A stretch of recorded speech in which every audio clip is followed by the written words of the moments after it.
व्रत कथा। एक समय सभी नवग्रहों सूर्य, चंद्र, मंगल, बुध, बृहस्पति, शुक्र, शनि, राहु और केतु में विवाद छिड़ गया कि इनमें सबसे बड़ा कौन है। सभी आपस में लड़ने लगे और कोई निर्णय न होने पर देवराज इंद्र के पास निर्णय कराने पूछे। इंद्र इससे घबरा गए और इस निर्णय को देने में अपनी असमर्था जताई, परंतु उन्होंने कहा कि इस समय पृथ्वी पर राजा विक्रमादित्य है, जो कि अति न्यायप्रिय है, वे ही इसका निर्णय कर सकते हैं। सभी ग्रह एक साथ राजा विक्रमादित्य के पास पहुंचे और अपना विवाद बताया, साथ ही निर्णय के लिए कहा। राजा इस समस्या से अति चिंतित हो उठे, क्योंकि वे जानते थे कि जिस किसी को भी छोटा बताए वही कुपित हो उठेगा। तब राजा को एक उपाय सूझा। उन्होंने रजत, कांस्य, पीतल, सीसा, रांगा, जस्ता, अम्बरक और लोहे से 9 सिंहासन बनाए और उन्होंने इसी क्रम से रख दिए। फिर उन सब से निवेदन किया कि आप सभी अपने सिंहासन पर स्थान ग्रहण करें। जो अंतिम सिंहासन पर बैठेगा वही सबसे छोटा होगा। इस अनुसार लोहे का सिंहासन सबसे बाद में होने के कारण शनिदेव सबसे बाद में बैठे तो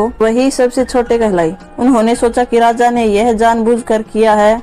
उन्होंने कुपित होकर राजा से कहा, राजा तू मुझे नहीं जानता। सूर्य एक राशि में 1 महीना, चंद्रमा 2.25 महीना 2 दिन, मंगल 1.5 महीना, बृहस्पति 13 महीने व बुध और शुक्र 1 महीने विचरण करते हैं, परंतु मैं 2.5 से 7.5 साल तक रहता हूँ। बड़े बड़ों का मैंने विनाश किया है। श्री राम की 7.5 आने पर उन्होंने वनवास हो गया।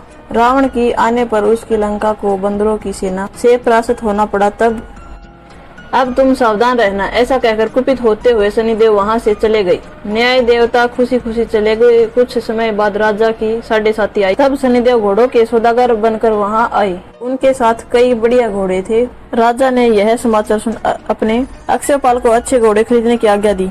उसने कई अच्छे घोड़े खरीदे और वह एक सर्वोत्तम घोड़े को राजा को सवारी हेतु दिया।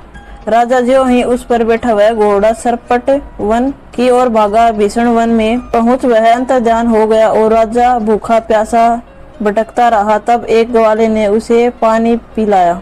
राजा ने प्रसन्न होकर उसे अपनी अंगूठी दी। वह अंगूठी देकर राजा नगर को चल दिया और वहां अपना नाम उज्जैन निवासी विक्का बताया। वह एक सेठ की दुकान में उसने जल इत्यादि पिया। भाग्यवंश उस दिन सेठ की बड़ी बिक्री हुई। सेठ उसे खाना इत्यादि कराने खुश होकर अपने साथ घर ले गया। वहां उसने एक खुट्टी पर देखा कि एक हार टंगा है जिससे खुट्टी निकल रही है। थोड़ी देर में पूरा हार गायब हो गया। तब सेठ ने आने पर देखा कि हार गायब है। उसने समझा कि विक्का ने ही उसे चुराया है। उसने विक्का को कोतवाल के पास पकड़वा दिया। फिर राजा ने भी उसे चोर समझकर हाथ पैर कटवा दिए। वह चौरंगिया बन गया और नगर के बाहर फिकवा दिया। वहां से एक तेली निकल रहा था जिससे दया आई और उसने विक्का को अपनी गाड़ी में बिठा लिया। वह अपनी जीभ से बैलों को हाँकने लगा। उस काल राजा की शनि दशा समाप्त हो गई। वर्षा काल आने पर वह मल्हार गाने लगा। तब वह जिस नगर में था वहां की राजकुमारी मन भावनी को वह इतना भाया कि जिससे मन प्रण कर लिया कि वह उस राग गाने वाले से ही विवाह करेगी। उसने दासी को ढूंढने भेजा। दासी ने बताया कि वह एक चौरंगिया है, परंतु राजकुमारी ना मानी।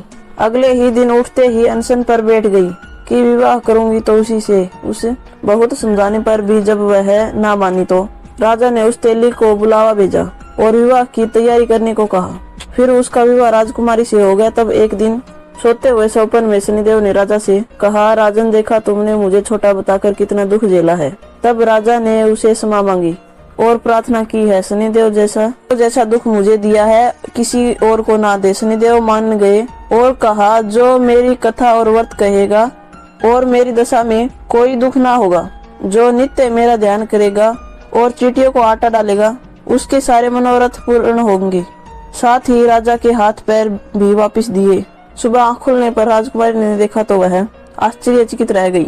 विक्का ने उसे बताया कि वह उज्जैन का राजा विक्रमादित्य है। सभी अत्यंत प्रसन्न हुए। सेठ ने जब सुना तो वह पैरों पर गिरकर क्षमा मांगने लगा। राजा ने कहा कि वह तो शनिदेव का कोप था, इसमें किसी का कोई दोष नहीं है। सेठ ने फिर भी निवेदन किया कि मुझे शांति तब ही मिलेगी जब आप मेरे घर चलकर भोजन करेंगे। सेठ ने अपने घर नाना प्रकार के व्यंजन से राजा का सत्कार किया। साथ ही सबने देखा कि जो खुटी हार निकल गई थी वह तब उसे उगल रही थी। सेठ ने अनेक मोहरे देकर राजा का धन्यवाद किया और अपनी कन्या श्री कवरी से पाणी ग्रहण का निवेदन किया। राजा ने हर्ष स्वीकार कर लिया। कुछ समय पश्चात राजा अपनी दोनों रानियों मनभावनी और श्री कवरी को सभी उपहार देकर उज्जैन नगर को चले। वहाँ पूर्ववासियों ने सीमा पर ही उनका स्वागत किया। सारे नगर दीपमाला हुई व सबने खुशी मनाई। राजा ने घोषणा की, मैंने शनिदेव को सबसे छोटा बताया था, जबकि असल में वही सर्वोपरि है। तब से सारे राज्य में शनिदेव की पूजा और कथा नियमित होने लगी।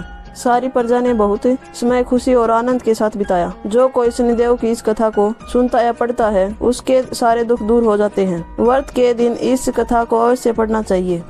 जय शनिदेव।